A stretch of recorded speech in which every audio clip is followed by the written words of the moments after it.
और जमींदार साहब, अब कैसा लग रहा है? ठीक है डॉक्टर साहब, शुक्रिया। आप सब लोग जरा बाहर से। Miss Priya, you stay here. शुक्रिया मेरा नहीं जमींदार साहब, उस ऊपर वाले का और इस लड़की का कीजिए जिसने अपना खून देके आपकी जान बचाई। कौन है डॉक्टर साहब? सही है जमींदार साहब, आप कैसे पहचानोगे इस लड़की को? आपने तो मुझे भी नहीं पहचाना, लेकिन मैं आपको पहचान गया था कि आप बहुत बड़ी गांव के जमींदार। और रही इस लड़की की बात, तो ये वही लड़की है जिसके लिए आप यमदूत बन गए। लेकिन समय की विडंबना देखिए, आज यही लड़की आपके लिए देवदूत बन गई। आज इसी लड़की ने खून देके आपकी जान बचाई। डॉक्टर साहब, मेरे को समझ में नहीं आ रहा, इस लड़की को और आपको मैं जिंदगी में पहली बार मिल रहा हूँ। यकीन मानिए मेरा। हाँ जमींदार साहब, आपको कहाँ से याद होगी आज से 22 वर्ष पूर्व की वो घटना। न जाने आपके जीवन में ऐसे कितनी घटनाएं घट चुकी हैं। न जाने कितनी लड़कियों को आपने पैदा होते ही मौत के घाट उतार दिया। कितनी लड़कियां? डॉक्टर साहब, ये क्या अनाप शनाप बक रहे हैं? अनाप शनाप नहीं बक रहा हूँ जमींदार साहब। याद कीजिए आज से 22 वर्ष पूर्व की घटना, जिस दिन आपके घर में एक बेटी ने जन्म लिया। और जैसे ही आपको पता चला कि आपकी पत्नी ने एक लड़की को जन्म दिया, आपने उस बेटी को उस दाई के हाथ में सौंप दिया, मौत के घाट उतारने के लिए। मैंने आपके गांव और उस निष्ठुर दाई के बारे में बहुत कुछ सुन रखा है। वो निष्ठुर दाई जो आपके गांव में पैदा होने वाली लड़कियों को मौत के घाट उतार देती थी। जमींदार साहब, मैं एक डॉक्टर हूं, और जब मैं सोनोग्राफी करता था तो न जाने क्यों मुझे ऐसा लगता था कि पेट के अंदर का वो स्त्री भ्रूण बार बार मुझसे कह रहा कि मुझे मत मारो। और फिर मेरे हाथ अनायास कांपने लगते थे। जब ये अनुभव किया जमींदार साहब, तो बड़ा दुख हुआ और मैंने निश्चय किया कि मैं इसका पश्चाताप करूं। मैं इस निर्दयी मानवता के विरुद्ध जरूर कुछ करूं। और इसीलिए आपके गांव वालों और उस दाई से रूबरू होने के लिए मैं स्वयं एक दिन वहां पे आया। और उसी दिन आपके घर लड़की पैदा हुई थी। और वो लड़की उस दिन उस दाई की गोद।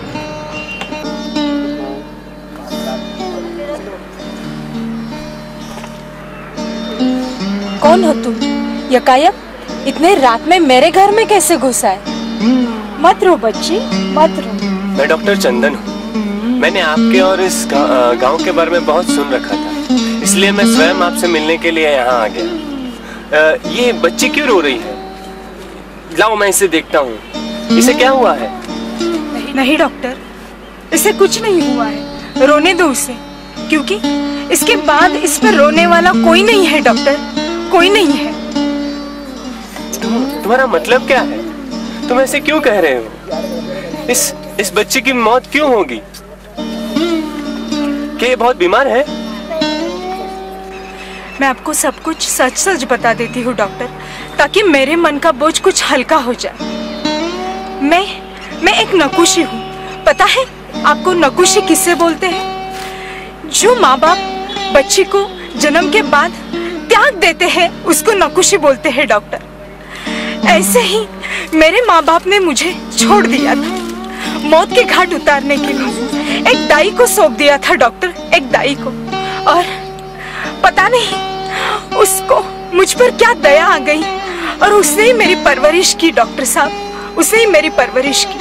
और उसके पश्चात इस गांव का दाई का काम मैं देखने लगी डॉक्टर साहब, इस गांव का काम मैं देखने लगी। उसी दरम्यान डॉक्टर साहब, मैंने मानवता का क्रूर रूप बहुत नजदीक से देखा है डॉक्टर साहब, बहुत ही नजदीक से देखा है। मानवता का क्रूर रूप? वो कैसे? कितने खुश होते हैं परिवार वाले जब उनको पता चलता है कि एक औरत माँ बनने वाली होती है। कितने सपने संजोगते हैं, कितना ख्याल रखते हैं उसका। लेकिन अफसोस, जब उनको पता चलता है कि एक लड़की पैदा हुई है, तब मुझ जैसे दाई को सौंप देते हैं ठिकाने लगाने के लिए। हाँ डॉक्टर साहब, ठिकाने लगाने के लिए। ये लोग ये भी नहीं सोचते कि उस मासूम पर क्या बीतती होगी। मानवता का क्रूर रूप मैंने बहुत ही नजदीक से देखा है डॉक्टर साहब, बहुत ही नजदीक से। ये हमारे गांव का रामलाल ही देखो डॉक्टर, उसके घर गई थी मैं डॉक्टर साहब, उसके बीवी का प्रसव करने के लिए। और जब उसको पता चला कि उसके घर में एक लड़की पैदा हुई है, मैं भागते भागते उसकी तरफ गई और मैंने बोला, देखो रामलाल, कन्या रत्न प्राप्त हुआ है। रामलाल, कन्या रत्न आपके घर में लक्ष्मी आई है, साक्षात लक्ष्मी। रामलाल, साक्षात लक्ष्मी। पर अफसोस, रामलाल मेरे हाथ में कुछ पैसे दिए और बोला कि ताई तुम ही देख लो इस बच्ची का क्या करना है। फिर मैं उसका इशारा समझ गई डॉक्टर साहब, उसके मन में क्या है। और फिर मैं पैसे की लालच में आकर उस बच्ची को कपड़े में लपेटकर मैं निकल पड़ी डॉक्टर साहब, और अंधेरे का सहारा लेके एक कूड़ादान में उस बच्ची को रख आई। और फिर मैं मेरे घर की तरफ चलने लगी डॉक्टर साहब। और उसके बाद एक बहुत ही दर्दनाक चीख सुनाई दी डॉक्टर साहब। और पीछे मुड़कर मैंने देखा तो क्या डॉक्टर साहब, उस बच्ची को उस पर कुछ कुत्ते टूट पड़े थे डॉक्टर साहब। उसका सिर कुत्ते ने मुंह में लेके रखा था और उसका शरीर लटक रहा था डॉक्टर साहब, उसका शरीर लटक रहा था। और दूसरे कुत्ते ने मांस की लालच में आके उसका पैर नोच लिया था डॉक्टर साहब। और इसी खींचातानी में उसकी अतड़ी लटक रही थी डॉक्टर साहब, उसकी अतड़ी बीच में लटक रही थी डॉक्टर साहब। और मैं इस दृश्य को देख नहीं पाई डॉक्टर साहब, ये दृश्य मुझसे देखा नहीं गया। आज भी डॉक्टर साहब, जब वो दृश्य मेरी नजरों के सामने आ जाता है तो मेरे अंग पे रोंगटे आ जाते हैं डॉक्टर साहब, रोंगटे आ जाते हैं। और उसके बाद मैंने सोचा कि किसी भी बच्ची को मैं कूड़ादान में रखकर नहीं आऊंगी। तब से डॉक्टर साहब, जो भी माँ बाप अपनी पैदा हुई लड़की को मुझे सौंप देते हैं ठिकाने लगाने के लिए, तब से मैं उस लड़की को मेरे घर पे लेके आती हूँ और उसके मुंह में कुछ चावल के दान डालकर उसकी सांस रुक जाने के बाद उसे मेरे घर के सामने वाले जो जगह है वहाँ पे गाड़ देती हूँ डॉक्टर साहब। प्रायश्चित के रूप में उस पर एक पेड़ लगा देती हूँ डॉक्टर साहब। और ये आने के वक्त जब आपने देखा मेरे घर के सामने जितने भी पेड़ है डॉक्टर साहब, वो सब उन लड़कियों की निशानी है जो इस दुनिया में कुछ चंद क्षणों के लिए आई थी डॉक्टर साहब, कुछ चंद क्षणों के लिए आई थी डॉक्टर साहब। अच्छा, ये बच्ची किसकी है? ये मैं आपको नहीं बता सकती डॉक्टर साहब। ठीक है, देखिए मैं किसी से नहीं कहूँगा। मैं इस बच्ची को अपने साथ अपने घर ले जाना चाहता हूँ और इसे पालना चाहता हूँ। सच डॉक्टर साहब? हाँ, किसी को कुछ पता नहीं चलेगा। फिर तो मैं तो बहुत खुश हो जाऊंगी डॉक्टर साहब कि मेरे हाथ से एक बहुत ही अच्छा काम हो गया है डॉक्टर साहब, बहुत ही अच्छा काम हो गया। ये बात डॉक्टर साहब मैं आपको बता देती हूँ, ये लड़की इसी गांव के जमींदार की बेटी है डॉक्टर साहब, इसी गांव के जमींदार जमींदार साहब, आपने तो सोचा होगा कि वो लड़की 22 वर्ष पूर्व मौत के घाट तक, क्योंकि आप तो उसके लिए यमदूत बन गए। लेकिन आज इसी लड़की ने रक्तदान अर्थात जीवन दान दे के आपकी जान बचाई। मुझे बड़ी शर्म आती है जमींदार साहब कि आप जैसे लोग आज भी हमारे देश में जिंदा हैं। न जाने क्यों आप जैसे लोग स्वार्थ और अंधविश्वास के कारण लड़के और लड़की में भेद समझते हैं और इन लड़कियों की अवहेलना। न जाने क्यों।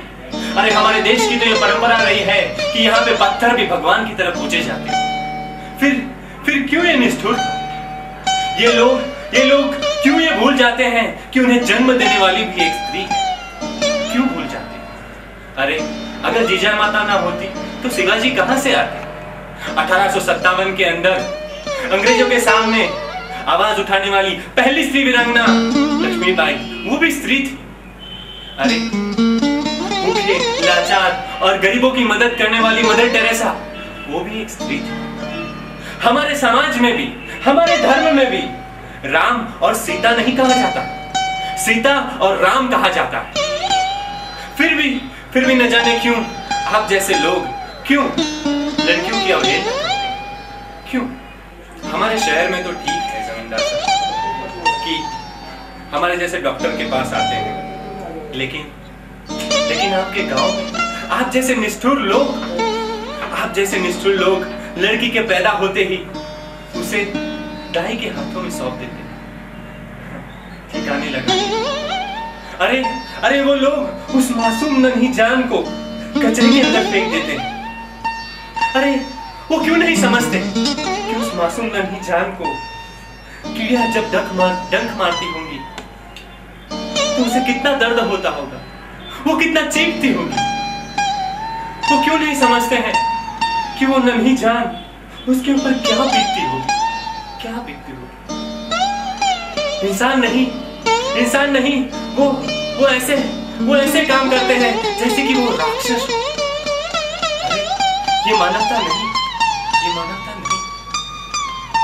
हमारी संस्कृति में भी हमारे पूर्वज स्त्रियों को कितना आदर देते हैं।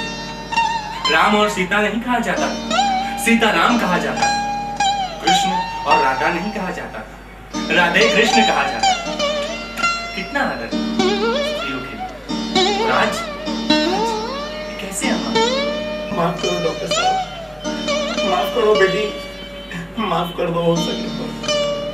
डॉक्टर साहब, पुत्र प्रेम में मैं अंधा हो चुका था। मुझे लड़का चाहिए अपनी कुल की वृक्षवल्ली बढ़ाने के लिए, कुल दीपक चाहिए था। लड़का कहते हैं, लड़की के सुख के लिए मैंने अपने सारे सुखों का बलिदान कर दिया डॉक्टर साहब। बदले में ये परिस्थिति में मेरी आंखें पूर्ण रूप से खुल चुकी है डॉक्टर साहब, पूर्ण रूप से खुल चुकी है। मेरे किए की सजा समय ने मुझे दे दिया। बेटी हो सके तो मुझे माफ कर देना। इनकी तो आंखें खुल गई, लेकिन हमारे देश के ये करोड़ों लोगों की आंखें न जाने कब खुली। ये स्त्री भ्रूण हत्या न जाने कब रुकी।